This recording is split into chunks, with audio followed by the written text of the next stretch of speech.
ñu ngi leen di nuyu bu baax di leen ziar di leen jox seen wàccuwaay di leen nam lu bari di leen wax dalaat leen ak jàmm donc yéen ñëpp ñi nga xamante ni tey yéen a ngi teewe li nga xamante ni moom mooy présentation bi comme niñ ko baaxoo defee dimanche bu nekk di leen ko defal ci wolof voilà di ziar ñi fi nekk ñëpp voilà donc suñu Saliou ñu ngi lay ziar Abdoulaye Cissé Alaaji Touré suñu Fallou Kébé voilà donc Mame Balla Moussa Ba Cheikh Sala Sawru Sall donc Serigne Saliou ñu ngi ziar ñëpp voilà donc il paraît que ñi ma fi gis ñëpp ñu ci bari déjà demel na ne amuñu ay invité yu bees voilà donc présentation bi dina gën a mën a gaaw incha allah bu ko defee ñu mën a jox ñi nga xamante ni tey ñoom ñooy intervenir mooy Serigne Fallou ak Dieng bu fekkee disponible na incha allah ñu mën a def seen intervention. voilà pour ñi ma xamul ñu ngi leen di ziarat baax donc Al Mokhtar la wala Modou Mokhtar Mbaye la ñu gën ko xam ci Al Mokhtar nekk représentant national MSC Sénégal donc premier représentant bien sûr il y a une autre représentante aussi donc madame Dieyna Bouba ñu koy nuyu aussi bu baax a baax di ko jox yéeguwaayam voilà donc la grande lionne voilà ñu ngi koy ziar bu baax a baax voilà donc comme ni ngeen ko gisee ci annonce bien sûr donc tey présentation bi dafa war a jëm ci li nga xamante ni moom mooy naka ngay investir ci projet bi voilà donc balaa ñoo wax nag incha allah li nga xamante ni moom mooy investissement au projet MLC bien sûr dinañ wax carrément li nga xamante ni moom mooy lan mooy MLC dinañ ko tënkaat fan la nekk ñen ñoo ko moom maanaam li nga ci war a xam ci gàttal lépp incha allah dinañ ko résumé waat balaa ñoo ñëw ci naka nga ci boo ci bëggee investir nooy def boo pag yi aussi nu mu demee loolu lépp dinañ ko expliquer kon ci gàttal loolu moom moo aju ci li nga xamante ni moom mooy présentation wu tey bi moo tax duñ ci guddal trop dañuy dem directement wu bi donc dañuy connecté ci suñu compte voilà comme ni ngeen ko gisee ni voilà donc nii ngeen ni connecté seen compte bien sûr su fekkee tey par exemple enregistré nga sa compte boo ñëwee nii rek lay demee dinañ ci ñëwaat voilà donc kon bu ngeen duggee ci seen back office ni lay mel voilà léegi nag day baax ñu xam aussi balaa ñëw ci li nga xam te ne moom mooy inscription beeg pag yeeg yu ni mel ngeen xam lan mooy MLC ba noppi voilà MLC entreprise la benn entreprise internationale la donc dañ daan wax startup mais mën nañu wax ne léegi nekkatul startup parce que kuñ demee bay wax phase de production waxatuñu startup voilà donc ñoom sax buñ la déggee startup déjà dañ la ci corriger donc cela veut dire que ni vraiment ñi ngi avancé bu baax a baax ci wàllu boobu voilà donc bari na stade boo xam te ni tey wala stade yoo xam te ni tey dépassé nañ ko maanaam romb nañ ko voilà donc kon bi ci njëkk MLC boo ko déggee lan lay tekki moom mooy My Life Control voilà nekk entreprise boo xam te ni tey mi ngi yëngu ci domaine santé maanaam ci wàllum wér-gu-yaram d'accord man nga ne wér-gu-yaram kat dafa yàgg la wér-gu-yaram moom est-ce que jar na kii bien sûr parce que àdduna dafay dox maanaam lépp dafa am lu ñuy wax innovation maanaam lépp day gën a avancé voilà ñoom nag dañu indi benn innovation gën a amélioré benn ci secteur santé yooyu noonu voilà spécifiquement li ñuy woowee MedTech muy médecine et la technologie donc foofu lañ nekk di développer benn capteur boo xamante ni tey mën nañ leen ko wanaale aussi bien sûr voilà di développer benn capteur boo xamante ni tey daf lay permettre tey voilà maanaam day permettre ki nga xamante ni tey dafa amee diabète voilà comme ni ngeen ko gisee ni capteur bi nii lay mel voilà ki nga xamante ni tey dafa amee diabète muy mën a contrôler maanaam di saytu taux de glycémie ci deretam nu mu toll voilà su fekkee ndax soxla na sucre wala ëpp na nangam maanaam saytu googu di ak suivi bi mu koy mën a topp en temps réel à travers benn application boo xamante ni daf koy connecté ak moom di mën a am information yëpp yi nga xamante ni tey kon moom la soxla kon loolu dafa nekk lu am solo parce que bu njëkk ñi nga xamante ne tey dañ daan def loolu am na ay méthodes yu ko jiitu woon te ba léegi mi nga am mooy lan dañuy jël benn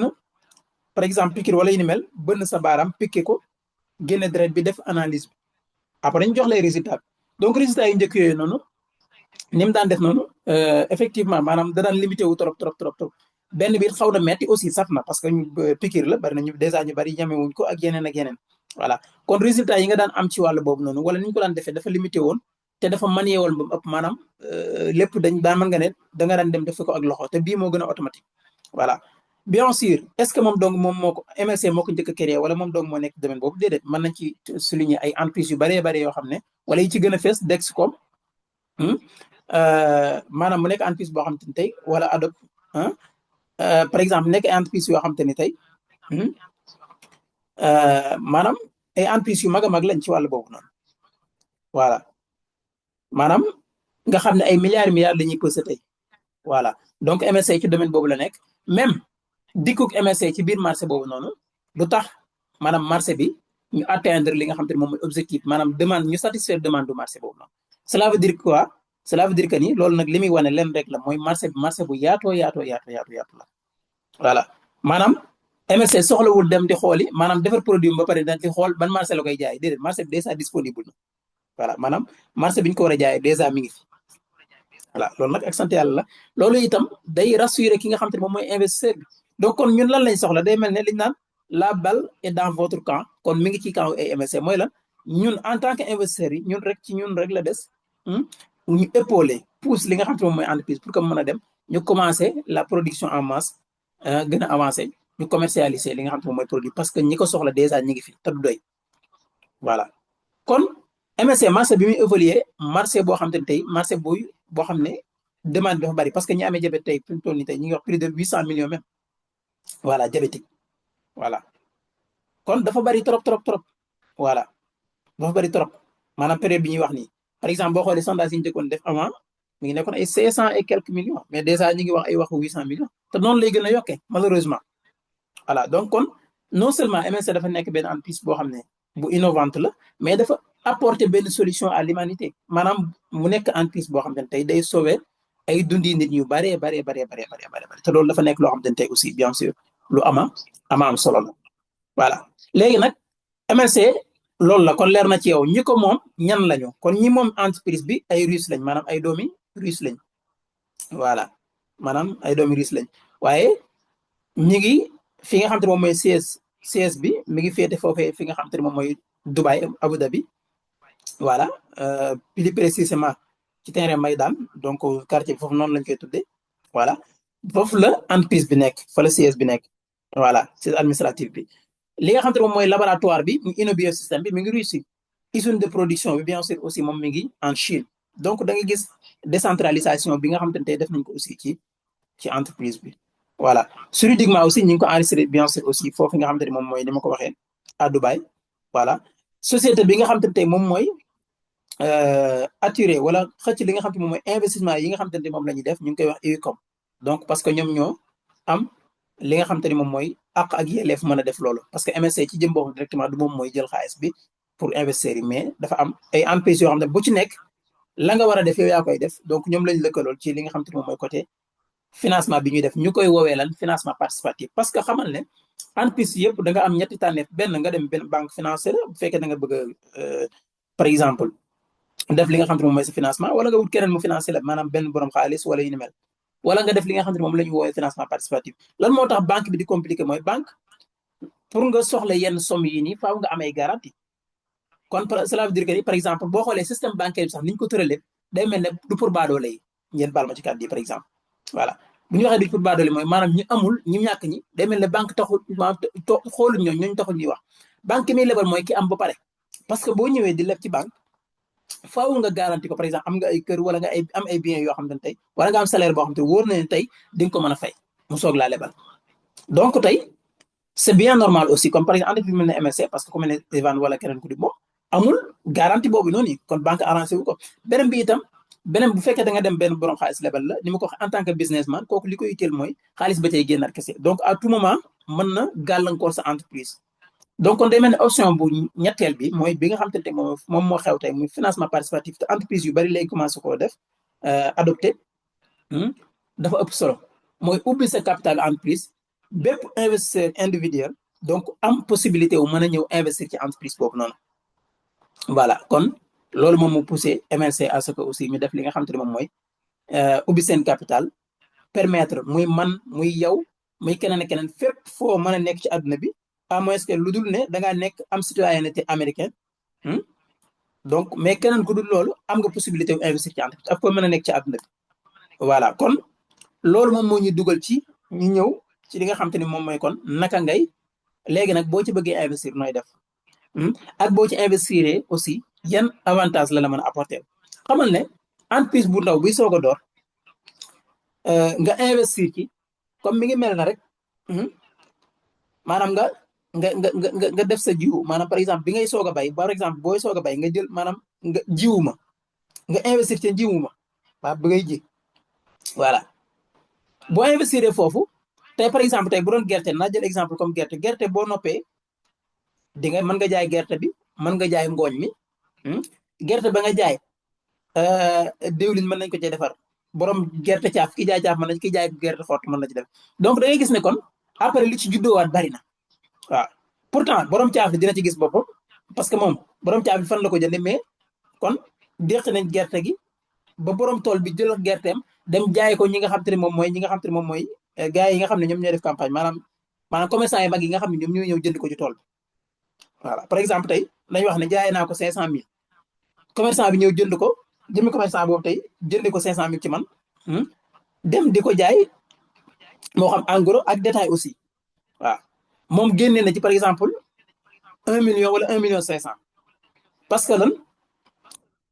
moom mooy jaayaat ñi jiwuwaat ëllëg par exemple yow mi nga xam da ngay wuti jiwu ëllëg mën na la jaay mën na jaay borom kiy jaay gerte xott kiy jaayee gerte caaf yëpp ak ki nga xam ne day jël gerte gi dem di wuti defar ko di wuti ci li nga xam ne mooy diwlin def ci ràkkal wala yu ni mel kon gis nga ne branche ku nekk pourtant après génn na ci te pourtant te njëlbeen nga yow mi nga imaginer tey yow su fekkee yow mi nga xam ne da ngaa investir ci tool wala ci borom tool ba ci jëm boppam moom nekk bi mu noppee ba bay ba mbiram jeex mu nekk connexion boo xam ne daf koy jox ki nga xam te tey moom moo koy dem jaay en gros wala moom moo koy jaay en détail da ngay gis ne la ci ki nga xam te ni tey kee moo waroon a gañe yow day mel ne yëpp yaa koy gañewaat voilà kon day mel ne xaarul rek ba mu dem ci commerçant mag mu ñëw jënd ko foofu kon bien sûr bu ma koy jënd ci commerçant mag bi fa lay gën a seere su fekkoon dama koy jënd ci baykat bi direct wala man sama jëm bopp sax man maa ko bay ci man foofu lay gën a yombee ci man voilà kon noonu dong la demee beneen exemple bi mooy mi ngi mel ne nga jënd sa benn kër boo xam ne yaa ngi ko jënd juróomi at ci ginnaaw benn pàkk wala kër goono kii ba pare nga jëndee woon ko benn 1 million buñ dewee juróomi at fukki at da ngay gis ne mën nay jar même ba 50 millions wala lu ko ëpp ça dépend ci zone bi mu nekkee naka la màggee ainsi de suite voilà ndax am na courant ay tali jaar na ko hôpital jege na ko wala université jege na ko yooyu nga xam te tey day tax sa pàkk di jël valeur wala sa kër googu di jël valeur voilà rawatina bu fekkee kër la goo xam te tey dèjà tabaxoon nga ko ba mu noppi nga koy luyee te saa su ne mi ngi la daan dugalal xaalis bien sûr te teewul aussi kër gi même su fekkee ki nga xam te ne dafa nekk ci biir kër gi di ko luyee maanaam moo la ëpp le niñ koy waxeeti ki nga nekk ci kër gi maanaam lu mu fa yàgg-yàgg laa bëgg wax même bu fa doon def fanweeri at da ngay gis ne maanaam taxul mu moom kër gi waaw maanaam kër gi yaay borom mi ngi continuer di la fay weer bu nekk te teewul kër gi valeur mi ngi yokk entreprise bi xamal ne kon entreprise bi nga xam ne da nga ci investir bi ci njëkk mooy ni nga ciy gagné xaalis mooy lan ay dividende mooy lan bénéfice bi bàyyi ko si entreprise bi di ñëw ci yow mooy entreprise bu demee ba commencé def production maanaam produit bi nga xam te ne tey moom lay jaay commencé koo jaay ci marché bi ay bénéfice di commencé dugg at mu nekk wala juróom-benn weer yu nekk loolu day dépendre ci entreprise bi maanaam ni ñu koy tëralee ñoom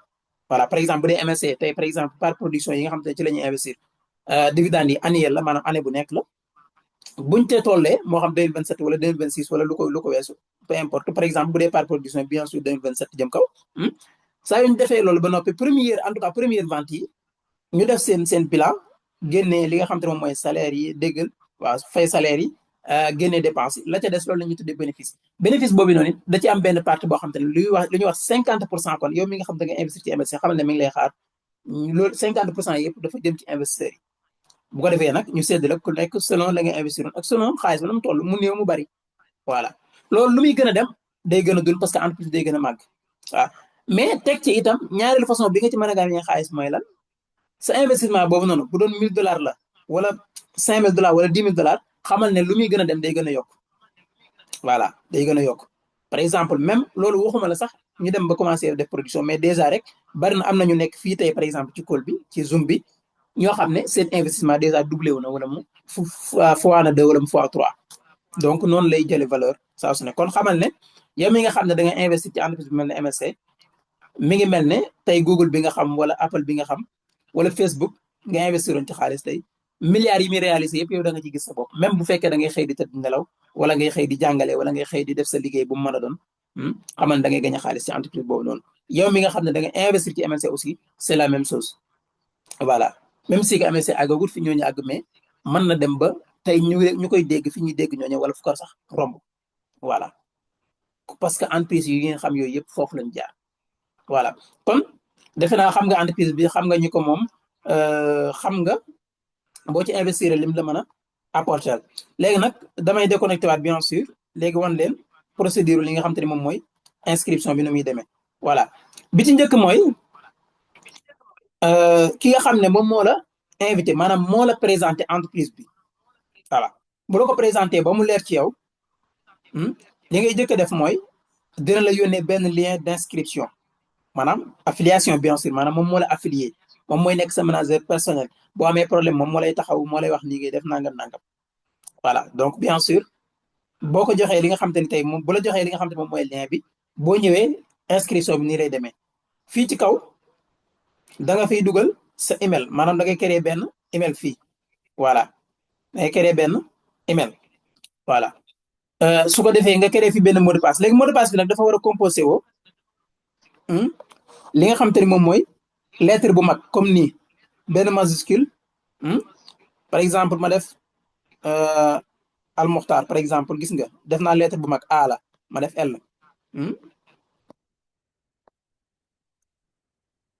voilà gis ngeen ko ni mot de passe bi su ma defee Al Mokhtar daa def par exemple 2026 voilà non yii nag du ma leen ko conseillé comme xeeti mot de passe yomb bi ay 2026 ak 2000 nangam loolu ngeen éviter ko waaw dama leen koy wan nii rek par exemple maanaam mën nga jël sa tur wala sa sant par exemple def nii mais day amaale benn symbole par exemple moo xam arabas la yaay choisir wala jees la yaay choisir wala comme par exemple bii flash bi slash nii voilà benn symbole daal yaa xool nag bu la neex voilà par exemple mën nañoo wax jees wala étoile boo xam ne moom nga koy tëjee après nga coché fii j'accepte les conditions fii ci kaw nag sa email nga fiy def voilà après nga cliquer inscrire voilà fii booy inscrire la kon inscription fi laa nekk su fekkee am nga compte ba pare nag boo ñëwee yow da ngay def cliquer fii entrée voilà mais xamal ne par exemple inscription bi nii rek lay demee lii rek lay laaj après nga cliquer inscrire mu yóbbu la ci sa compte direct est-ce que foofu lay yem déedéet boo duggee dina la laaj foo xam te ne tey dafa am benn message bu mu lay envoyé ci sa email voilà message yooyu nag souvent s'il vous plaît bu ñu leen ko envoyé souvent mën ngeen ko bañ a gis direct mais boo duggee ci sa boîte email xoolal fi ñu bind promotion maanaam principal di nga ko gis am na fi ñu bind promotion boo xoolee foofu souvent di nga ko gis boo ko gisul foofu demal fi ñu bind spam SPAM voilà di nga gis message bi ci biir message boobu noonu boo ci duggee boo wàccee di am na fi ñu bind activer son compte da ngay cliquer ci foofu noonu activer son compte mu yóbbuwaat la ci page direct boo xam ne boo ñëwee dina la laaj sa tur ak sa sant laaj la sa numéro téléphone foofu itam ñu bari dañ fi am problème da ngay def plus def indicatif bi nga nekk bi nga soxla numéro par exemple bu dee lu mel ne Sénégal nga def plus 221 plus bi doo ko ciy boole su fekkee da nga ñëw def rek 221 def numéro bi du jàll format bi da ngay gis ne souvent danaan la baaxul voilà da ngay def plus 221 wala par exemple bu dee comme fi mu mel Arabie Saoudite nga def plus 966 wala feneen ak feneen bu dee Maroc nga def par exemple plus 212 wala feneen ak feneen Gambie 220 ainsi de suite Burkina 226 plus 226 ainsi de suite kon plus bi da nga ko ciy boole après nga continuer voilà dina la laaj yeneen ak yeneen yi mu lay laaj yëpp en tout cas nga renseigné wu ko nga dugal ko après nga continuer voilà loolu ngay def loolu moom mooy confirmation wu inscription bi est-ce que foofu kese la yam déedéet léegi nag boo defee loolu ba pare di nga mën a am accès ci sa biir compte voilà léegi bu ngeen defee loolu di ngeen am accès ci seen compte comme nii waaw procédure bi ci topp ngeen war ko def moom mooy la vérification bu fekkee def nga confirmation d'inscription boobu nag bu ngeen duggee ñaar di ngeen gis ñu signaler leen ko ci kaw ci benn bind bu son boo xam ne daf koy def ci kaw su leen ko defu itam bu leen neexee mën ngeen a dugg ci seen moom profil comme nii voilà bu ngeen ñëwee di ngeen mën a ñëw xool fi ñu def vérification voilà boobaa bu ngeen duggee fii parce que par exemple vu que man dama ko def ba pare boo ngeen xoolee bindal na ma ne vous avez bien passé la vérification voilà mais su fekkee tey par exemple defagu leen ko bu ngeen duggee fii da ngeen gis ne da leen koy defal pour ngeen suivre procédure vérification loolu def nañ ci ay vidéo yoo xam ne expliqué nañ ko étape par étape ni ngeen ko war a defee vérification bi li ma ci incité waat bu ngeen ko remplir ba ci suuf a suuf foofu xam leen document bi ngeen war a dugal moo xam seen carte d'identité par exemple bien sûr moom lañ leen di conseillé ci biir sa carte d'identité am na adresse bu ñu fa def adresse domicile bi adresse domicile boobu noonu tur boo fa nekk moom ngay dugal ci adresse boobu noonu même bu fekkee nekkoo foofu noonu jamono jooju noonu dugal adresse boobu noonu comme niñ ko fa defee même nom de riz bi defaat fa adresse boobu noonu tur adresse boobu noonu su ko defee mu jàll facilement doo am benn problème voilà donc yooyu détail boobu ngeen bàyyi wàllu ko xel ñi nga xam ne àgg nañ foofu wala bëgg nañ ko kii mën ngeen jël vidéo bi ñu ci defoon ngeen utiliser ko incha allah voilà kon c'est simple inscription bi noonu rek lay demee après nga def sa vérification bien sûr comme ni ma ko waxee bu ngeen duggee ci seen compte comme dina leen ko andil comme nii léegi nag mu des beneen étape mooy lan pack d'investissement yi gis ngeen ni mu ko bindee nii fii ci kaw minu bula bi ngeen di gis nii fi mu def choisir un pack d'investissement bu ko defee ngeen cliquer ci mu andi leen pack yi comme nii voilà pack yi nag pour l'instant jamono ji ñu nekk nii dafa am ay pack yu nekk en promotion souvent bu fekkee dafa am ay pack yu nekk en promotion daf koy aviser ci kaw moom la lay njëkk a indil muy pagu lan pagu $226 voilà dama ci cliquer voilà xaaral ma génnaat voilà pagu $226 gis ngeen ko ni $226 bi 148 par moo ci nekk voilà nga xam ne paiement unique lay doon maanaam nombre de mois yi benn yoon nga koy fay voilà mu am pack bi ci topp bi nga xam ne moo nekk ci promotion bi ba tey muy $620 bi boobu mën nga ko fay même ba ci 20 mois imagine lii par exemple nga xam ne mën nga ko fay $26 par mois 650 000 par mois ci nekk pour l'instant lii ay promotion yoo xam ne fi may wax ak yow nii xaw ma kañ nga war a seetaat vidéo mais jamono bi may wax ni ñu ngi toll ci 14 décembre 2025 voilà pour muy leer léegi beneen pack bi nga xam te ne tey promotion yi la bokk ba tey mooy $1530 bi boobu itam li ci nekk ci ay nombre de part mi ngi nekk 2,34,900 voilà mën nga ko fay ba ci 30 mois maanaam nombre de mois yi nga ko mën a fay mën nga ko tàllal ba ci 30 mois nga koy fay par $51 imagine leen $51 voilà pack bi ci topp beneen bi nga xam ne itam ci promotion bi la bokk ba tey mooy pagu 2026 voilà bii ay pack ni ñu koy wax promotion Noël la voilà mooy promotion décembre voilà boobu itam mën nga ko fay maximum ci 20 mois voilà maanaam boo koy fay ci 20 mois day tolloog $101 par mois voilà $101 par mois li ci nekk ci ay nombre de part mi ngi toll ci 2,836,400 voilà kon investisseur bi am na possibilité wu activer pack yi nga xam te ne tey jël pack yi nga xam te ne bien sûr dafa nekk en promotion mu profité ci moo xam ko amoon pack wala ko amagul pack wala itam koo xam te ni tey day soog a dugg si mën na profité ci kii voilà yi ay promotion la yoo xam ne maanaam xamal ne jamono bi moo koy def nii amaana nit ki buy seetaanal vidéo bi wala jamono bi nga koy gis nekkatul à jour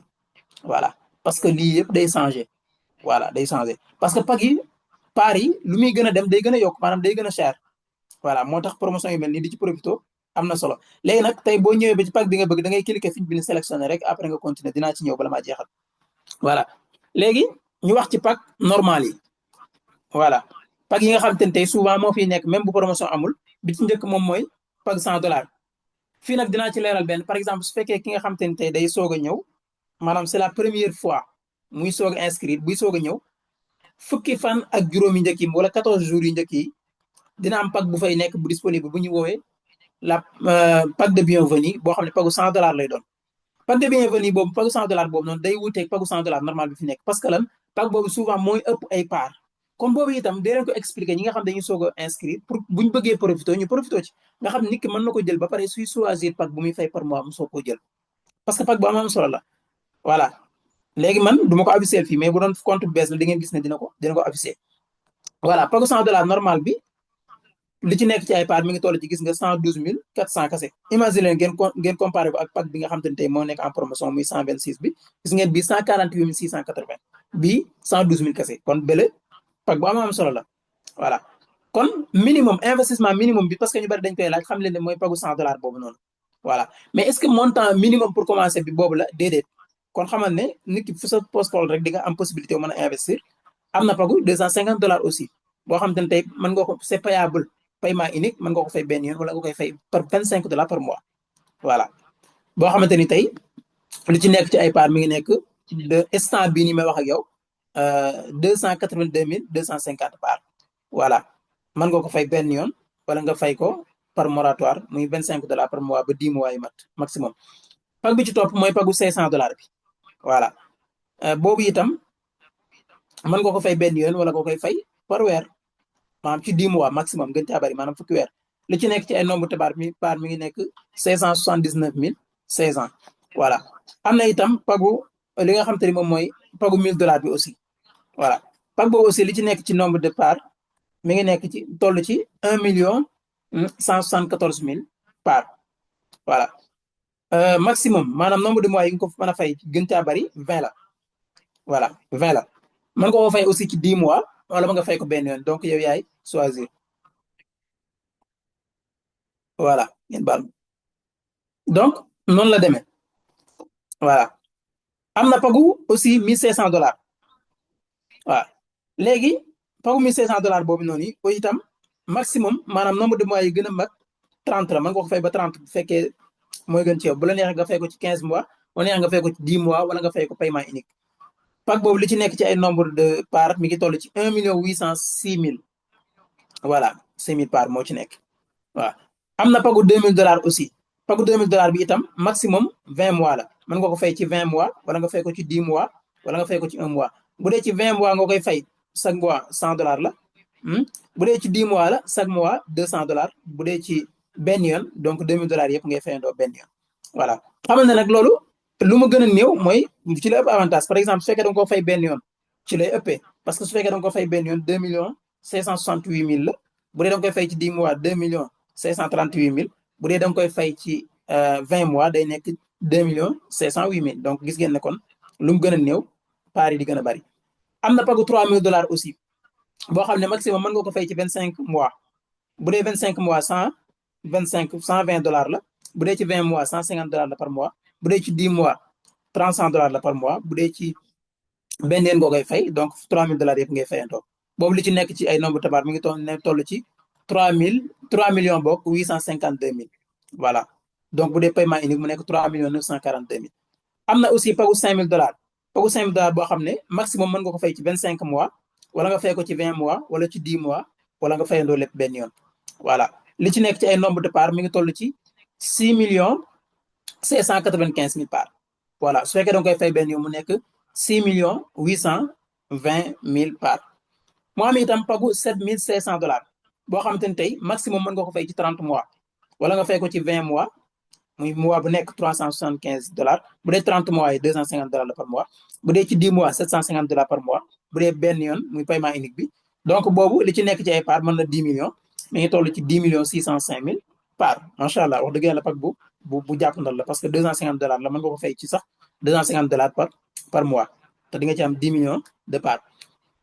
pagu $10,000 bi aussi am na $25 par maanaam mën nga ko fay maximum ci 25 mois maanaam ñaar fukki weer ak juróom boo xam te ne tey $400 la par mois bu dee ci 20 mois $500 bu dee ci 10 mois $1,000 la par mois bu dee da nga koy fay paiement unique aussi mën na nekk. voilà li ci nekk ci ay part mi ngi nekk 14,640,000 par. voilà est-ce que foofu lay am déedéet am na pagu $12,500 aussi. voilà mu nekk nombre de mois yi nga ko mën a fay maximum 25 la wala ci 20 wala ci 10 wala nga fay ko paiement unique. li ci nekk ci ay nombre de part mi ngi nekk 18,300,000 bu dee paiement unique mu nekk 18,675,000. voilà pagu $15,000 aussi am na boo xam te ne tey mën nga ko fay maximum ci 30 mois $500 par mois wala nga def ko paiement unique wala nga fay ko ci 20 mois wala 10 mois yaay choisir. voilà bu dee ci 10 mois yi $1,500 la par mois li ci nekk mi ngi toll ci 22,860,000. voilà am na pagu $17,500 aussi boo xam ne maximum mën nga ko fay ci 25 mois $700 par mois wala ci 20 mois mu nekk $875 par mois wala ci 10 mois mu nekk $1,750 par mois wala nga fayandoo lépp. boobu li ci nekk ci nombre de part mi ngi nekk 27,195,000. pag bi ci mujj mooy pagu $20,000 bi boobu aussi maximum mën nga ko fay ci 25 mois boo xam te ne tey $800 la par mois bu dee ci 25 mois yi la. bu dee ci 20 mois nga koy fay $1,000 la par mois bu dee ci 10 mois $2,000 la par mois wala nga fay ko benn yoon. boobu li ci nekk ci ay nombre de part mi ngi toll ci 31 millions 80 mille bu dee ci 25 mois yi la bu dee da nga ko fay paiement yi mu nekk 31 millions 680 mille donc kon lii mooy pag yi nga xam te ni tey kon moom moo disponible voilà léegi ñu jox leen benn exemple par exemple ci pagu $3000 bi voilà su fekkee tey par exemple da nga bëgg a activer benn pag léegi nag da ngay xool parce que sélectionné yi bari na léegi yow yaa xool ci nombre de mois yi nga bëgg a fay par exemple ki bëgg a fay par ci 25 mois day cliquer sélectionné voilà boo cliquer ci sélectionné mu andil la ko nii voilà fekk nag alimenté nga sa compte ba pare maanaam da ngay xool montant bi nga war a fay nga alimenté sa compte soo ko defee ba nag boo ñëwee da ngay cliquer fii rek inscrire un autre pack par exemple su fekkee amago woon pack da lay bindal inscrire le pack rek vu que man dama am ay pack moo tax mu bindal ma inscrire un autre pack léegi su ma cliquer gis nga day dem voilà mu andil ma ko nii niñ koy détaillé dégg bu léegi nag damay bindal fii li ma war a fay par exemple mi ngi nekk $120 voilà sama compte li nga xam te moom mooy principal moom laa war a fay léegi da ngay cliquer fii ci suuf inscrire le pack boo ko inscrire boo ko cliquer rek mu daal di jàll bu fekkee alimenté nga sa compte ba pare kon noonu la ñuy activer pack yi voilà su fekkee paiement unique la itam da ngay dugal montant bi nga war a fay yëpp après nga ñëw def choisir paiement unique nga def ko benn yoon voilà kon defe naa aussi loolu leer na xam ngeen entreprise bi xam ngeen li ci aju xam ngeen aussi naka ngeen ci inscrire ak naka ngeen ni activer li nga xam te moom mooy pack yi léegi nag boo xasee activer pack ba noppi voilà boo xasee activer pack ba noppi pack yi nga activer day affiché fii maanaam par exemple su fekkee da nga yor 2 3 pack wala 5 peu importe pack yi ni mu mën a toll maanaam paiement bi ci gën a jege souvent moom la lay affiché fii par exemple gis ngeen pack bi ma affiché fii maa ngi ko war a fay le 14 janvier février mars avril le quatrième mois 2026 gis nga kon lii itam ma leen koy conseillé ku koy mën di def di ko def maanaam di leen avancer seen pack yi bu ngeen bañee pression bi di leen sonal wala yu ni mel wala souvent ñu koy annulé te du ngeen ko yëg voilà beneen bi itam damay incité pack yooyu nga xam ne dafa nekk ci li nga xam te ni moom mooy pack yooyu nga xam dañoo nekk ni ñu koy waxeeti en promotion profité leen ci par exemple pagu $5000 bi ngeen gis ni man maa ngi ko jamono bi ma ko activé temps promotion la woon voilà te pourtant li ci nekk ci par exemple ay part defe naa mi ngi toll ci ay 8 millions et quelques te pourtant léegi nii bu ngeen demee xool ko mi ngi ay 6 millions et quelques donc kon dèjà man am na ci 2 millions et quelques part da yoo xam ne bénéfice la te teewul maa ngi yoroon yeneen pack di ko fay par exemple su ma cliquer fii di ngeen fi gis benn pagu $1500 ak beneen pagu $1000 te pourtant am na pack yoo xam ne dèjà jeex na ba noppi voilà donc loolu ñu ngi leen koy conseillé bu ngeen ko mënee aussi ngeen def ko profité leen ci voilà parce que bala ngaa xam njariñ bi rek mu romb la parce que pack bii nii tey li ma ci am ci nombre de parts yi mënatuma ko amaat même yow boo yoroon $5000 ñëw bëgg ko kaas mënoo ko am voilà donc promotion yi aussi dee leen ci jéem a profité comme ni ma ko waxee léegi fii da lay officiel pack bi nga war a fay léegi nag da ngay cliquer fi ñu bind mes investissements boo ñëwee maanaam ci kaw pack bi su fekkee da nga ko bëgg a fay gis nga boo ñëwee day fekk nag mu nekk pack boo activé pare maanaam dama lay wax sa moratoire noo koy fayee maanaam chaque weer boo ko bëggee fay fekk nga def sa alimentation de compte ba pare après boo ñëwee da ngay cliquer fii ñu bind régler rek voilà par exemple bu dee pack bi $200 la par mois léegi boo ñëwee da ngay bind régler bu dee pagu 1500 la aussi da ngay gis ne kon $50 nga war a fay par mois bindal na la date bi nga ko war a fay léegi mi ngi nekk le 18 décembre 2026 kon tey par exemple pack bi bu ma neexoon tey man damaa toog fii ba at te duma ko fayaat voilà par exemple parce que pousse naa ko ba 18 décembre 2026 voilà te pourtant ci 30 mois laa ko doon fay voilà nga xam ne maanaam du force ci man fii ba le 18 décembre 2026 su ma neexoon ma toog bañ ko fay mais du fa àgg bien sûr incha allah voilà waxin la léegi nag boo duggee nga cliquer régler pour mu jàll beneen bi itam par exemple boo xoolee pagu $1000 bii mi ngi nekk prochain paiement bi mi ngi nekk le 10 mai 2026 aussi voilà boo ñëwee itam moom it da ngay bës régler mu jàll voilà yii yëpp nag noonu nga koy fayee voilà léegi nag yow mi nga xam da nga am say pack moo xam ñaari pack nga am wala ñett wala ñeent fexeel bay xool bu nekk date bi nga ko war a fay sinon mën nga jaawale léeg-léeg mën nga war a ñëw surtout bu fekkee da nga yor pack yu nuro par exemple yëpp ay $1500 la boo xoolu date bi mën nga juum parfois mën nga war a ñëw fay sa pack normal fekk benn pack rek nga téye di ko fay ah alors que ñu ngi lay envoyé message di leen lire seen email yi aussi di la wax ne la date sangam war nga fay fekk yow bàyyi woo ko xel voilà léegi nag boo fayee ba noppi gis ngeen détail yëpp daf lay koy indi fii ci suuf par exemple voilà li statistique générale yi la voilà da lay bindal bu ci nekk ñaata part nga ci am mais foofu fii yi gën a gaaw bu ngeen ñëwee fi ñu bind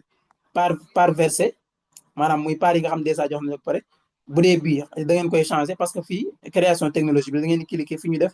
la première ligne de production. parce que ñu bari souvent dañ ma koy laaj lu tax mu am solo mooy ñu bari dañ may laaj naan ma part yi ma may fan la nekk ak yu ni mel moo xam yi ñu la may moo xam yi nga jënd maanaam détail yëpp bu ngeen ñëwee di nga ko gis fii gis ngeen ko nii voilà date bi nga ko fay ak ñaata nombre de part la woon ak yëpp voilà total part yi nga xam ne dèjà mi ngi fii nga fay ba pare parce que loolu la ñu fiy dugal part versé mooy yi nga fay ba noppi gis ngeen ko nii fii ñu defal la par exemple 8 millions et quelque voilà léegi nag boo demee fay sa part yëpp total bi nga am yëpp aussi dinañ la ko defal fii voilà donc nii lañ la koy defalee gis nga bu ci nekk date de paiement bi voilà su fekkee passe bi jàll na nga xoolaat deuxième passe maanaam li nga mos a fay yëpp détails yi xam leen ne demul fenn yëpp mi ngi fii mën ngeen ko am voilà bu ci nekk rek bu ngeen ci ñëwee di ngeen ko gis su la neexee fii mën ngaa xoolal sa bopp date bi nga soxla gis nga xool mois bi wala bis bi nga sélectionné ko mu andil la ko voilà donc noonu lay demee voilà defe naa kon ci gàttal li taxoon a jóg li nga xam te ni te moom mooy présentation bi leer na xam ngeen ni ngeen di inscrire xam ngeen entreprise bi xam ngeen ni ngeen di fayee seen moratoire yi ainsi de suite voilà defe naa kon duñ guddal dañuy ñëw rek directement léegi bu fekkee am na ay question ñu jël ko ak intervention yi incha allah rek di leen jaajëfal bu baax a baax ci teewlu bi 24 personnes yi nga xam te ni tey yëpp ñu ngi doon teewlu li nga xam te ni moom mooy présentation bi voilà su fekkee am ngeen ay question bismillah mën ngeen yëkkati seen loxo ñu ubbi seen micro voilà wala sinon ici bu fekkee ñi nga xam ne war nañu def intervention def naa suñu fàllu su fekkee mi ngi disponible na mu préparé aussi pour que ñu mën a avancer ñu ngi leen di jaajëfal bu baax a baax a baax.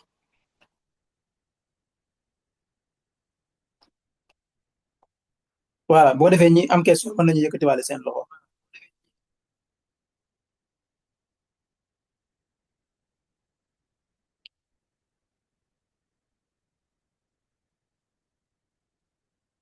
waaw noo yëkkati loxo bi sama waa ji li ñu tuddati sax du ci caat bi lañ koy defee boo xoolee am na benn kii buñ def foofu voilà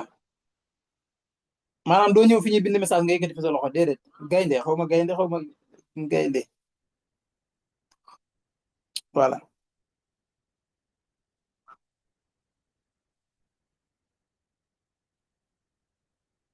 boo xoolee fi kër bi nekk xol bi fi mu nekk boo ko bësee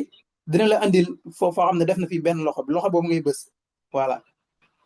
soo ko gisee c'est bon damay bëgg nga xam ko pour beneen yoon mais soo ko xamul itam mën na maa ubbi sa micro aussi pour que nga mën a def voilà c'est bon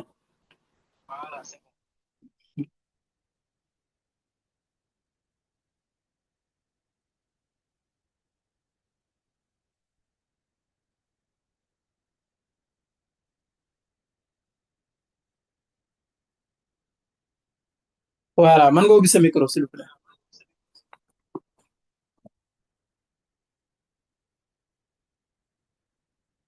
gaynde mën nga ubbi sa micro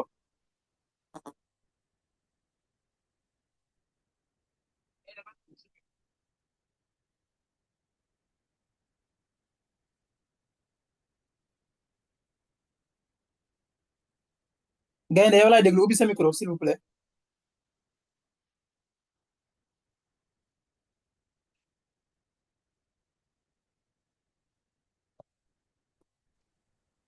allo salaamaaleykum. waaleykum salaam wa rahmatulah barakaatu. ñu ngi ziar Al Muxtaar. waaw ñu ngi lay delloo ziar ba. ba lépp tawfeex. alhamdulilah. ñu ngi rafetlu.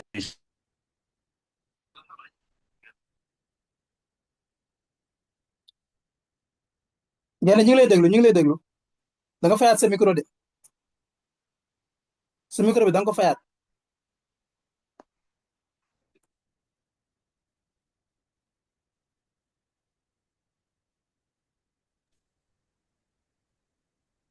allo.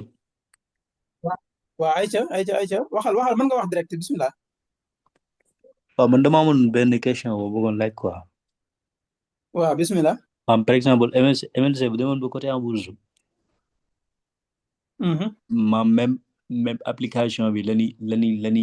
lani utiliser woon pour ci bourse bi wala dafa amal benn application boo xam si pour à part la.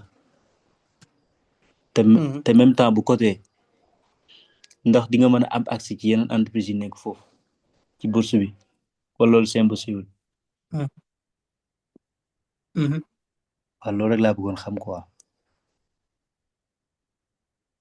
D'accord waaw merci beaucoup Gaynde ci sa laaj bi ndax bu fekkee dafa côté en bourse lan lay tekki ba pour yéen mu leer côté en bourse mooy da ngay jógee ci sa privé léegi nekk entreprise publique cela veut dire que ne yow fa ngay dem fa ngay côté ji maanaam marché direct maanaam marché ba ngay côté ji maanaam marché public la loolu bu fekkee dañ fay dem par exemple nekkatul mbiru MLC bien sûr MLC mën na continuer di garder li nga xam te ne tey moom mooy plateforme voilà maanaam defee ko plateforme boo xam ne ci lay verser ay dividendes bien sûr loolu mën na nekk voilà mais teewul MLC aussi maanaam MLC bi côté en bourse day disponible ci plateforme internationale yooyu noonu voilà ñaareelu laaj bi mooy est-ce que di nga am accès ci yeneen entreprise loolu yoonu MLC ñëw ci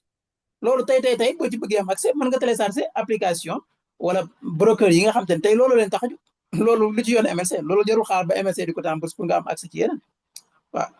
maanaam MLC côté en bourse moom moo lay may accès pour nga am accès ci beneen entreprise wala déedéet parce que loolu yoonu MLC ñëw ci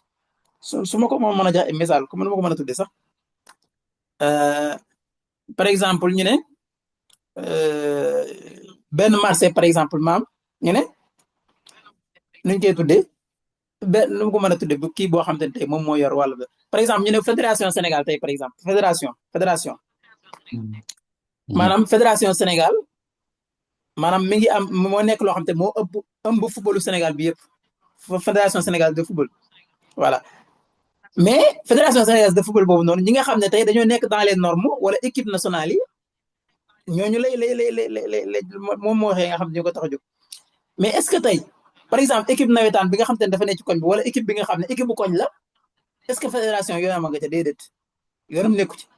mais su fekkee équipe boobu noonu yi nga xam te tey mooy sa équipe bu koñ dem na léegi ba ñu changé statut équipe bi léegi daal ne dañ ko bëgg a def benn équipe boo xam te ne tey day fexe bay suyee championnat maanaam nekkatul équipe bu koñ nekkatul équipe bu nawetaan léegi day bari maanaam club lañ ko jàppe daal léegi nag ñuy raam dem par exemple national dem deuxième division ba yéeg première division wala sax ñu nekk deuxième division peu importe mais daal dugg nañ ci cour des grands léegi nag lépp luy xew ci par exemple championnat Sénégal bi wala par exemple lu concerne fédération di ko war a saytu léegi yow dalay laal voilà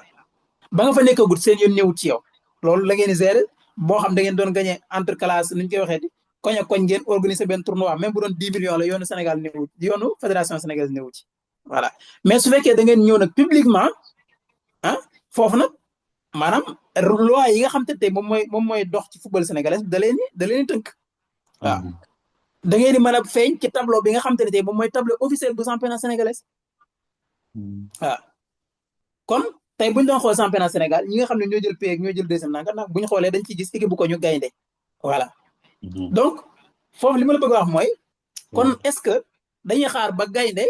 yéeg première division ñuy soog a xool ndax jaraaf wala par exemple ñaari tali wala par exemple stade de Mbour nekk na ci kaw wala nekk na ci deuxième déedéet suñ ko bëggee xam-xam tey mën nañoo dem xooli kan moo jël première championnat Sénégal kan moo jël deuxième kan moo jël nangam soxlawul ñuy xaar gaynde ba gaynde ñëw ñuy soog a xam loolu donc c'est aussi simple que ça defe naa exemple bi leer na. comprendre na waaw mais back office bi moom. voilà donc noonu maam back office bi doo am intermédiaire quoi wala loolu ci kanam la quoi. back office bi c'est privé. MLC ñoom ñoo ko moom. voilà léegi nag ndax dañ koy garder ba fekkee tey effectivement amal na leen njëriñ am na lu ñu ci def bien sûr dañ koy garder. voilà parce que bien sûr lu mel ne dividende yi mën na jaar foofu direct. voilà parce que dividende yi entre entreprise bi la ak ay investisseurs am loolu yoonu bourse bi newu ci. voilà su fekkee nag par exemple tey gaynde bi muy jënd ay par exemple ay action ci MLC da koy jënd ci marché public boobu noonu foofu tamit mën nay jote foofu nga xam te ne tey li mu war a jot mën na koy jote foofa parce que dafa am ay plateforme carrément yoo xam te ni tey looloo leen tax a jóg ñu leen woowee des exchanges. ok voilà mën nañ ci lim yu bari par exemple am na plateforme bu ñuy wax defoon naa ci vidéo ay Boursorama par exemple ak Itori par exemple xawma Itoro yooyu yëpp defoon naa ci ay vidéo yoo xam te ne tey plateforme yoo xam ne loolu leen tax a jóg moo xam Apple wala nga S&P 500 muy les 500 entreprises yi gën a mag États-Unis wala 40 France wala yu ni mel wala par exemple wala même par exemple li nga xam ne moom mooy BRVM muy bourse bourse immobilier régional bu nekk par exemple Afrique moo xam ay Côte d'Ivoire ak Orange Côte d'Ivoire Orange Sénégal ak yeneen foofu nga xam ne fa lañ côté en bourse wala Total ñoom foofu BRVM la yooyu yëpp am na ay plateforme yoo xam ne loolu leen tax a jóg ay plateforme publique la voilà mais loolu tekkiwul ne beneen bi itam ngeen xam ne bourse bu ñu ko waxee tekkiwul ne entreprise bi faaw mu côté en bourse pour que investisseur yi gis si boppam wala ñàkk see gis seen bopp jotewuñ dara voilà li may investisseur bi xaalis mooy lan entreprise bi li muy def ndax mi ngi ci gis boppam wala gis ci boppam moo xam privé la ko def en tant que privé la ko def wala en tant que entreprise publique voilà beneen bi li tax entreprise bi di côté ji en bourse publique aussi mooy pour attirer beaucoup plus d'investisseurs aussi parce que selon seen objectif pour ñu atteindre yenn niveau yi dinañ soxla ay milliards et milliards et milliards loolu amaana investissement bi ñuy def nii ñi kese mënu leen ko may léegi nag boobaa lan moo tax entreprise bi wala par exemple investisseurs yi ñëw di soxla entreprise mooy parce que boobaa entreprise bi maanaam dafa romb risque yu baree bari maanaam bari na ay risques yoo xamante ne léegi entreprise bi dundatu ko tey par exemple comme jamono ji ñu nekk nii waaw boobaa milliardaires yeeg ñeneen ñi nga xam ne parce que gaynde boo xasee nekk milliardaire soxlaatoo di jël risque boo xamante ni tey man mi nga xam ne amaguma ay millions yow doo ko jël parce que mënoo donner tout ce que vous avez pour avoir quelque chose que tu n'as pas loolu maa ngi ko comprendre ci bi may lire par exemple am na livre bu ñuy wax la psychologie de l'argent wala psychologie maliya wala psychologie mal bil arabiyya en arabe su ngeen lire livre boobu di ngeen comprendre loolu par exemple tey ki nga xam déjà nekk na milliardaire kooku nu mu sécuriser xaalisam lay gën a wut ko jël yenn risques yi parce que mënul jël ay milliards di ko investir ci entreprise boo xam ne demagul fenn du ko def mais gaynde bien sûr gaynde war na ko mën a def parce que gaynde dafay xalaat ay gains yu bari moo tax waaw léegi nag su entreprise bi xasee génn ci zone de danger boobu noonu mu nekk côté en bourse direct bu ñëwee bu nit ñi xoolee parce que boobaa bu fa xasee àgg am na ay chiffre d'affaires yoo xam ne déjà atteindre na ko tey bu ma ñëwee bu may def sama analyse damay xool MSC mii kat maanaam voilà lan mooy fan la amee doole yan mooy ay statistique am lan la wanee guñ ci marché waaw ma ne kii kat c'est intéressant voilà kon dinaa jël sama xaalis ma investir ko fa léegi milliardaire bi wala yeneen millionnaires yi foofu la ñuy dugg see ci marché bi foofu avantage bi njëkk pour ñun ñi nga xam ne ñooy investir moment bi nii foofu la voilà mooy lan bu ñooñuy soog a dugg buñ dugg see ñoom bien sûr maanaam action yi MLC day gën a seer foofu nag bu fekkee gaynde bi nga xam te ne tey benn $1000 wala benn $5000 rek la investir ci entreprise MLC loola di jar ay millions tey su ko bëggoon a jaay da ngay gis ne commencé naa intéressant ci moom pour moom parce que dafa jëloon risque waaw léegi nag bu ñëwee di ñëw ñee moom dañuy ñëw déjà mën nañ ne risque amatul wala parce que MLC boobaa prouvé na soxlaatuñ wane yenn kii yi voilà boobaa nag benn ñi nga xam ne ñoom ñoo nekkoon les premiers investisseurs am nañ possibilité wu jaay seen action wala une partie de leurs actions voilà wala ça dépend bu mu ci mën di doon donc loolu lépp lu muy gën plus muy gën a avancé plus yow wala premier investisseur di ci gën a gis seen bopp defe naa bu fekkee yaa ngi ci groupe bi démb rek ñi ngi doon joxe benn exemple basketteur boobu noonu nga xam te ne moom mooy Noam xawma damay fàtte tur bi oui c'est vrai ñi ngi ko doon joxe ci voilà donc ñi ngi doon joxe benn exemple pourtant mi ngi investir benn $250,000 képp ci Google voilà ba mu ko ci investir moom xalaatul sax maanaam comme si que xaalis bu mu jëloon sànni ko loolu mu xëy nekk am ci ay millions te pourtant sax xaaru ko woon amaana fi mu ne la ko Google di fay tey fi mu ne mënatu ko am fenn maanaam bépp activité bu muy def tey mënu ko am fenn voilà parce que lan $250,000 am yooyu noonu tey ku ko soxla ku ko bëggoon a jël maanaam lam ca amoon ci ay action ku ko soxla tey ay millions ngay teg ci table ji ngir mën ko am donc c'est aussi simple que ça waaw defe naa exemple bi leer na gën naa la ko kiyal sax xaw nañu jël temps ci question bi mais am na solo aussi macha allah question bu am solo la boo xam ne permettre nañu aussi ñu gën a yaatal lu bari merci beaucoup jaajëf merci beaucoup waay leer na baax merci beaucoup waay ok jaajëf gaynde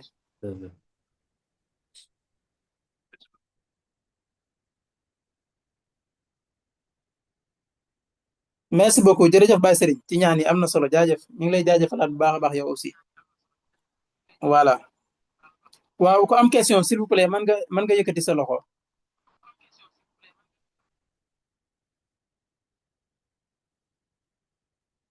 voilà sinon Jeynabou ak Sëñ Fallou ku ci disponible aussi mën nga yëkkati loxoom ñu jëlaale la en attendant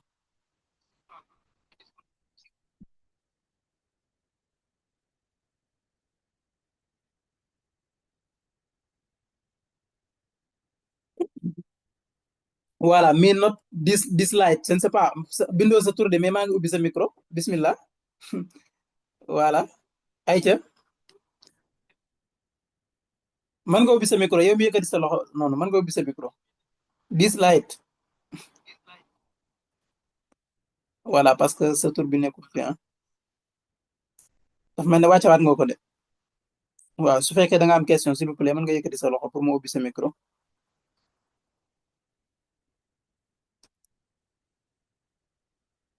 Assoumana Diba d'accord aywa mën nga ubbi sa micro Ansoumana wala Ansoumana je sais pas Ansoumane mën nga ubbi sa micro s'il vous plaît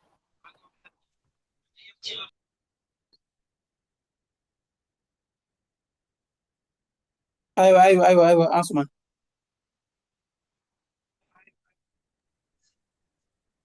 C'est bon, vous me aywa recevez? bismillah oui bien sûr Ok, monsieur Mbaye. Voilà, moi je pense que tu as tout réunion bi. Mais dafa am une question bi may bëgg laaj tout le temps. Voilà. La personne qui m'a mis en rapport avec ce projet, bien vrai qu'on a discuté, mais cette discussion dafa des ba tey man nag ma bëggoon am ay leeral peut-être si réunion bii nii loolu la ma waxoon sax mu ne ma pour plus de détails nga assister suñuy réunion tout le temps.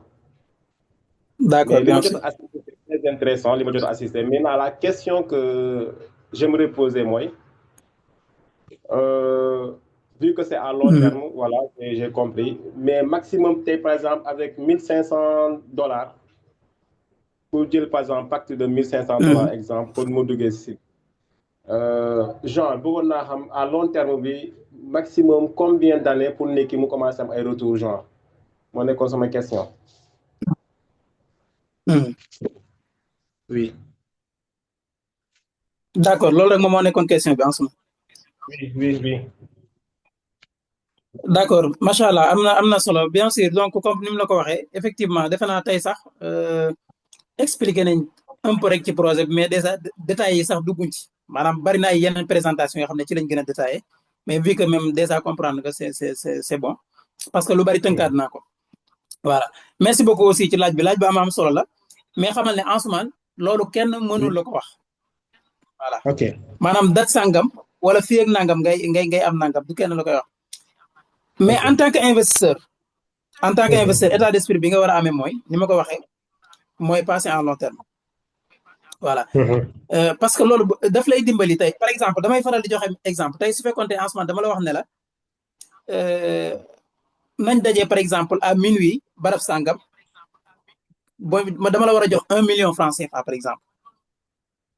yow su ma la waxee loolu jox la rendez-vous minuit même su ma ñëwul minuit di nga continuer di ma xaar n'est-ce pas oui voilà maanaam li ma bëgg a wax foofu mooy en tant que voilà en ce moment bu ñëw moom buy ñëw waaye kii 1 million la ma war a jox d'accord man waxuma la minuit sax mais bu bëggee fii ba fajar mën naa ko faa xaar léegi yow mi nga xam ne noppi nga ngir xaar ma ba jant bi fenk même man su ma ñëwee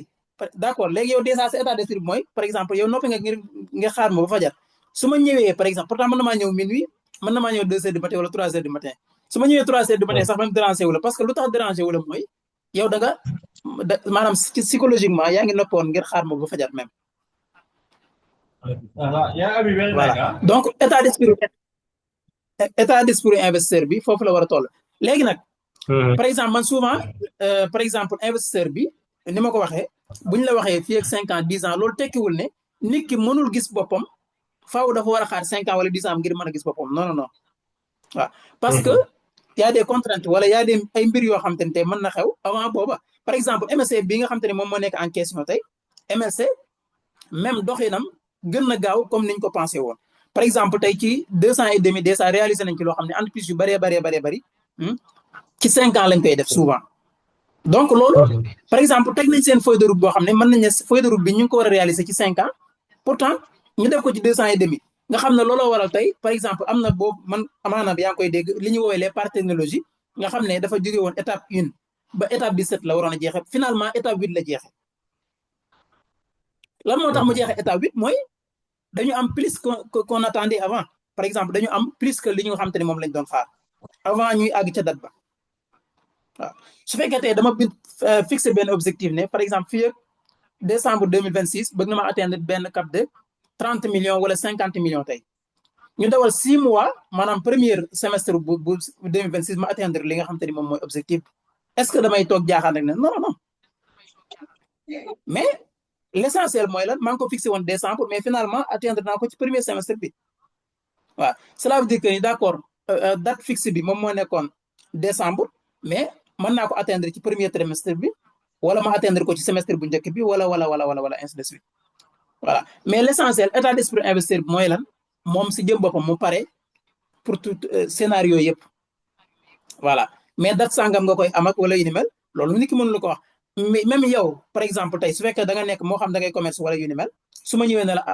en ce moment yow lan ngay jaay ci weer bi mënoo ma ko wax voilà voilà donc noonu kase la demee donc parce que business moo demee noonu voilà mais xamal ne mën na gën a gaaw de même aussi que mën na gën a yeex wala ainsi de suite mais su fekkee tey par exemple nit ki am na état d'esprit fixé date yoo xam ne wala benn durée boo xam te ne tey xam na ne effectivement en tout cas nit ki wala par exemple entreprise bu liggéeyee war na ko mën a yóbbu fenn fii donc loolu état d'esprit investisseur moom mën na amee état d'esprit boobu noonu voilà mais date sangam fii ak 300 wala nangam déedéet voilà entreprise bi aussi am na lu man par exemple comme li mu def nii mooy par exemple ne seen premier dividende ñu ngi ko fas yéene distribuer date sangam loolu aussi mën na nekk parce que li waral ñu mën a wax loolu mooy lan seen ay première vente wala seen première production ñu ngi ko bëgg a def ci 2026 donc loolu mën na leen permettre tey ñu ne d'accord kon fin 2026 wala début 2027 danañ dafay premier dividende waaw parce que déjà production bi ñu ngi ko programmé ci date sangam su fekkee tey dara gàllankooru leen ci loolu effectivement donc loolu day am voilà léegi nag loolu day néew wala mu bari donc ça dépend ci li nga xam te moom lañ jaay wala par exemple en ce moment bi nga xam te yor na commerce am ça dépend ci li nga xam te ni commerce bi noonu la doxee wala noonu la ñàkk doxee donc c'est aussi simple que ça donc ay mbir la yoo xam ne yu factuel la lu ñu xam ne ci vie normale bi ni aussi nekkul lu extraordinaire lu ñu mën a jëli feneen pour xalaat ko déedéet voilà mais lu simple la loo xam te ni tey voilà lu ñu mën a dut baaraam la. Merci. Merci beaucoup jaajëf. Merci. jaajëf de rien. voilà donc merci beaucoup kon Ansoumana Diba ci laaj bu am solo boobu noonu. ñi ngi gis Malick Warren Buffett voilà Malick mën nga ubbi sa micro.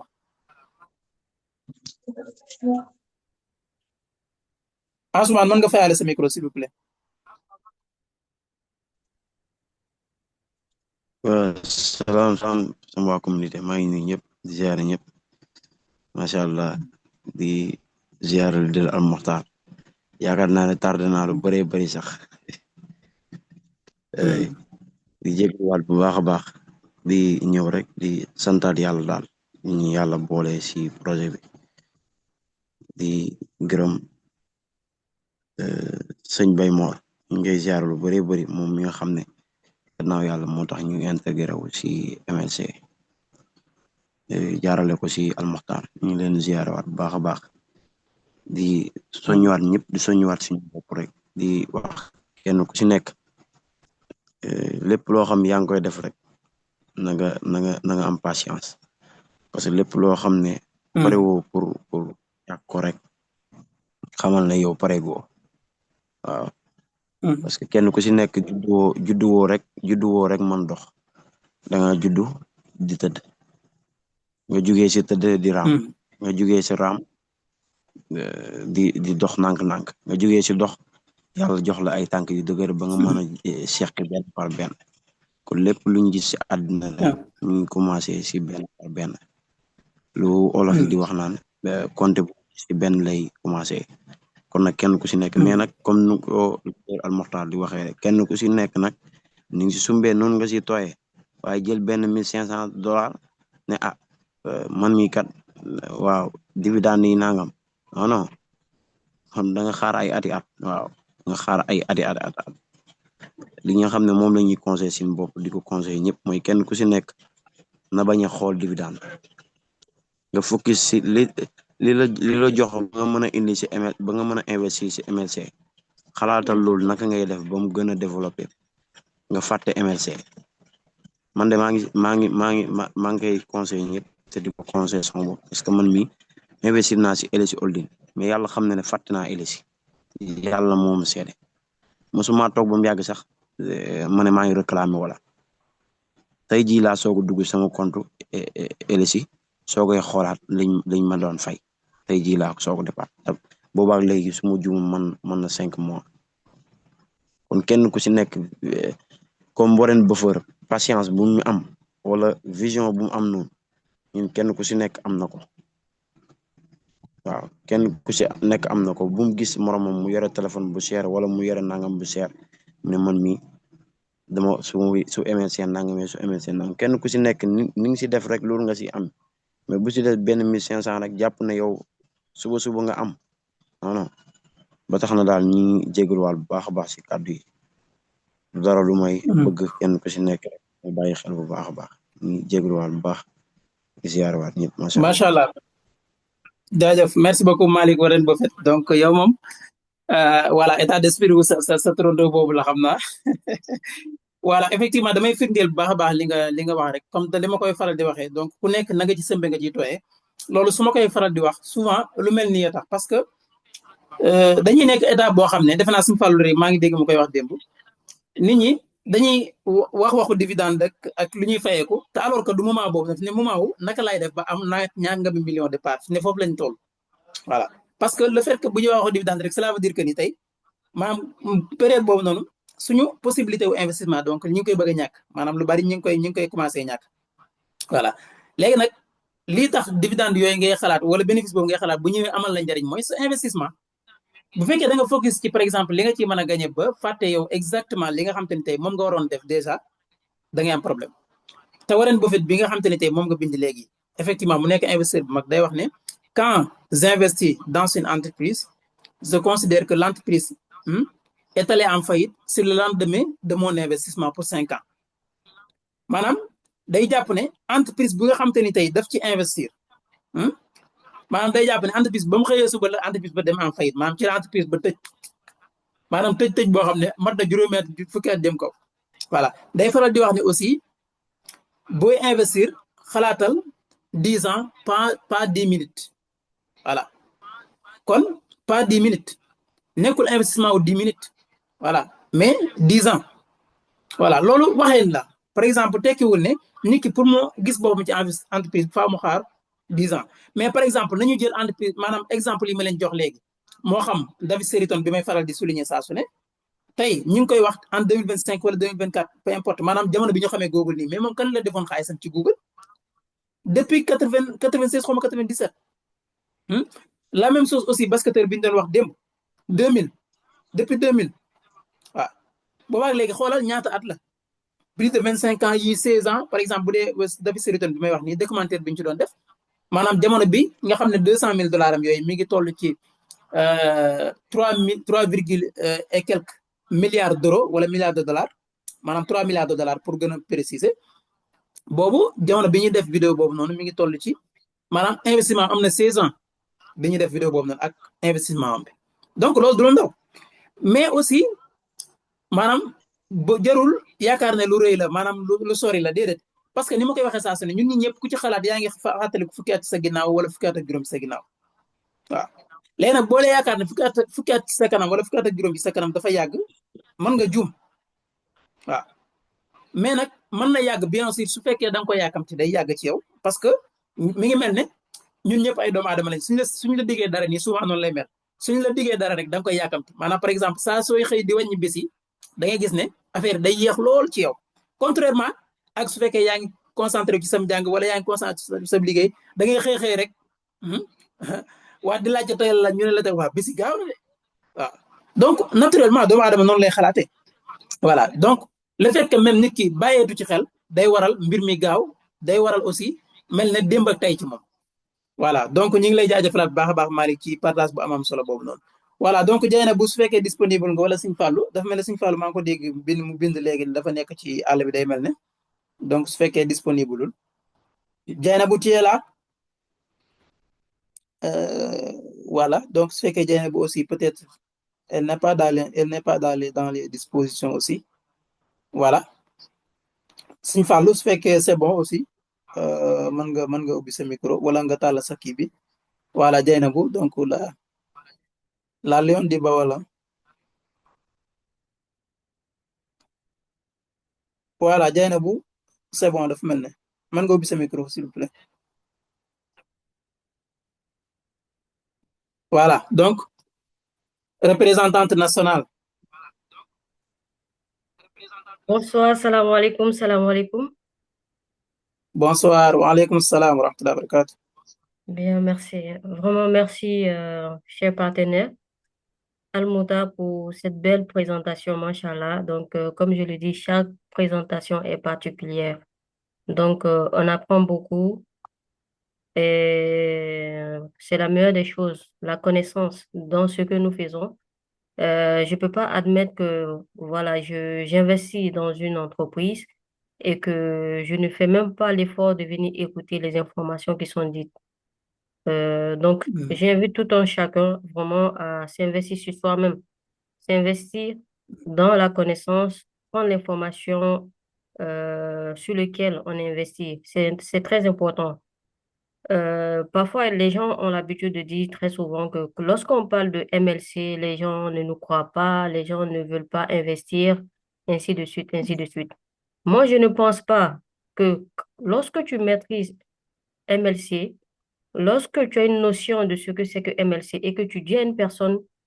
et cette personne-là va refuser, non, je ne crois pas. Si une personne refuse de venir investir à MLC, c'est parce que elle n'a pas compris. Revoyez-vous vous-même. Voyez comment est-ce que vous parlez de MLC autour de vous. Les gens ne refusent pas. C'est la posture qu'on adapte.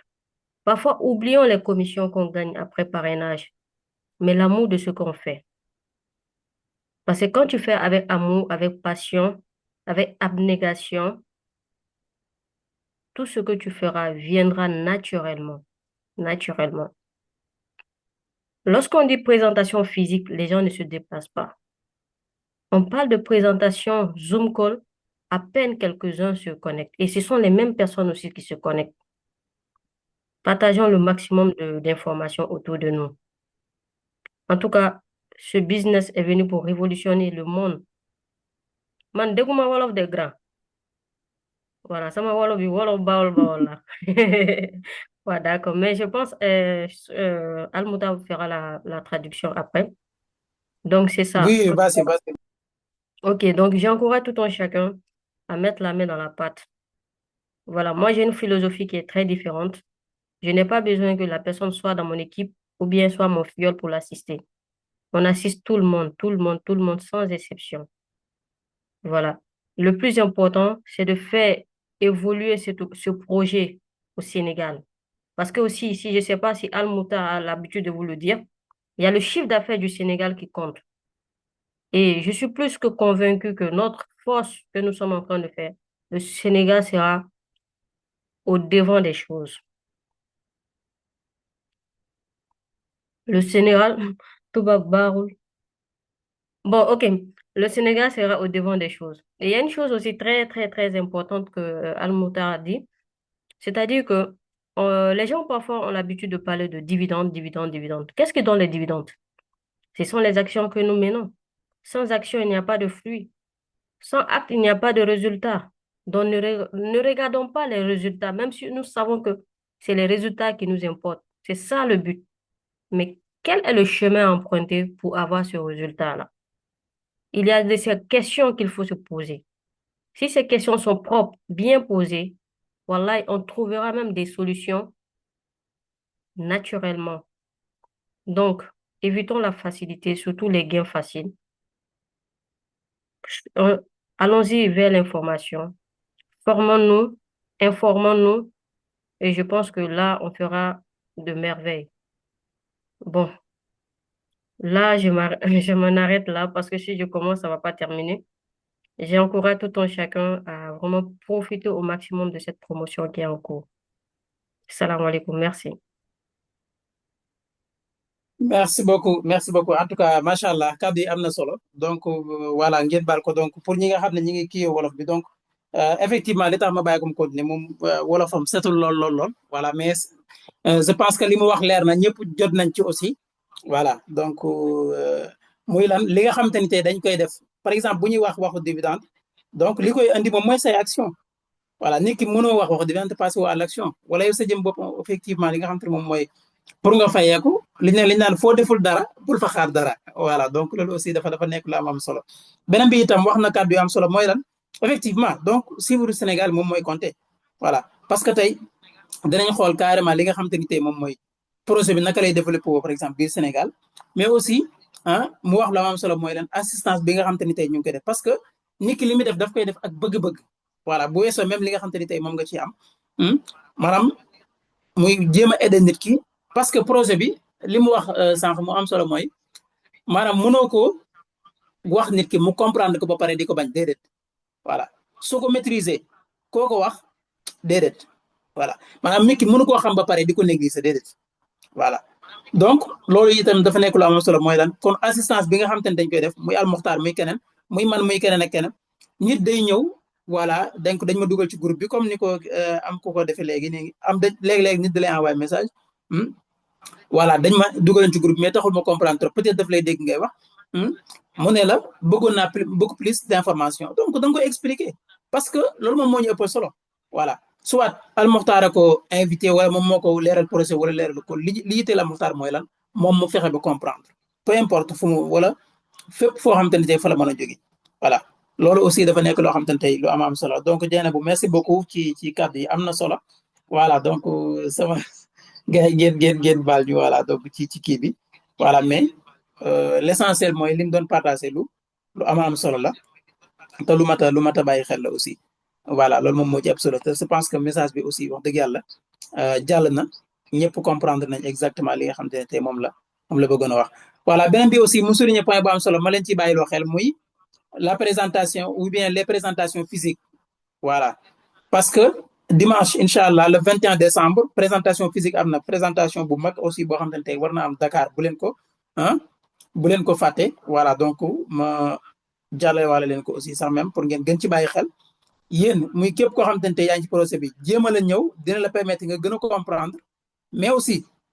dina la permettre aussi nga voilà dina la permettre aussi yow sa jëm bopp nga gën a comprendre mais aussi ñi nga xamante ne tey yaa ngi leen wax projet bi te xamaguñ ko invité leen nga ànd ak ñoom ñëw voilà waaw dina leen permettre ngeen comprendre dëgg-dëgg projet bi parce que bari na tey par exemple présentation tey bi détails yu bari dugguma ci voilà donc parce que yu bari leeral nañ ko ci ay présentation te dinañ ko leeral ci yeneen présentation yi gën a ñëw mais maanaam muy chiffre d'affaires yi maanaam ak yeneen yu bari voilà donc yéen ñi baaxoo teewe présentation xam ngeen ci dara voilà kon am information yooyu yëpp ak yeneen yu dul moom donc di teewee li nga xam te ne moom mooy présentation physique bi daf leen ciy dimbali voilà parce que ñu ci bari amaana ci WhatsApp bi rek ngeen di déggante bu ngeen dajee nag di ngeen mën a gisante ngeen xam ne yéen a bokk bëgg-bëgg xam ne aussi li ngeen nekk duy caaxaan ay mbir la yoo xam te ne tey lu concret la ñi ci nekk nëbbatu wuñ ci aussi laqatu wuñ ci dina la permettre aussi nga gën a ñeme nga gën a xam exactement aussi fi ngay dugal sa xaalis te comme ni ma koy waxee saa su nit ki fu muy dugal xaalisam daf ko war a ñor muy lijjanti saa su nekk ci lan la nekk ak li muy dugal xaalisam lan la voilà loolu dama koy conseiller ñëpp voilà te mbir la boo xam ne ku nekk yaa ko war a defal sa bopp aussi.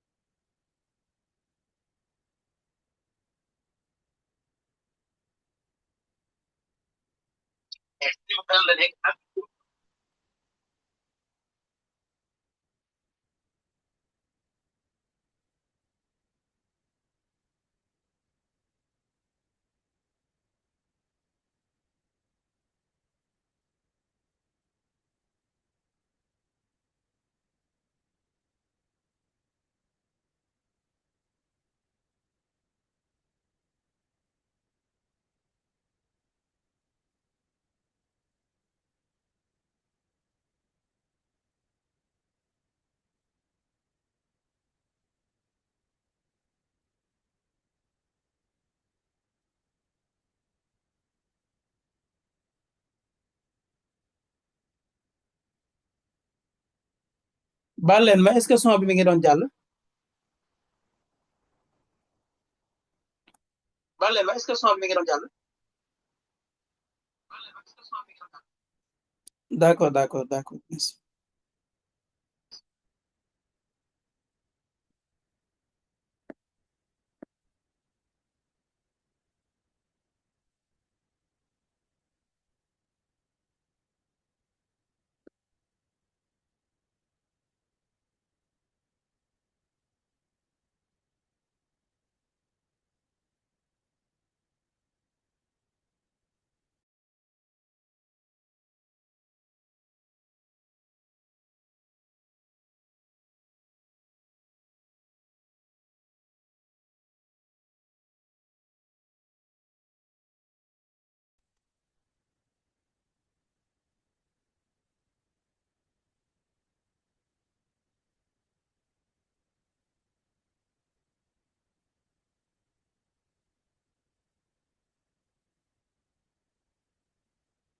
Nombre de places dañ ko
conférence publique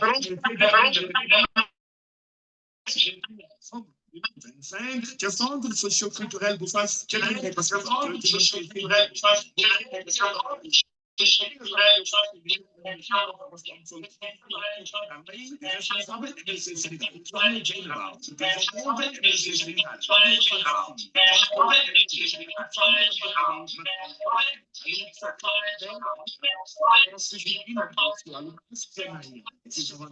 pourquoi choisir MLC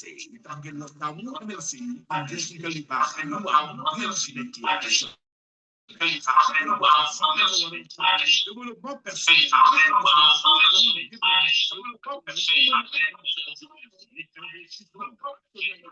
finance muy jotaay bu am solo bi nii képp koo xamante ni am na loolu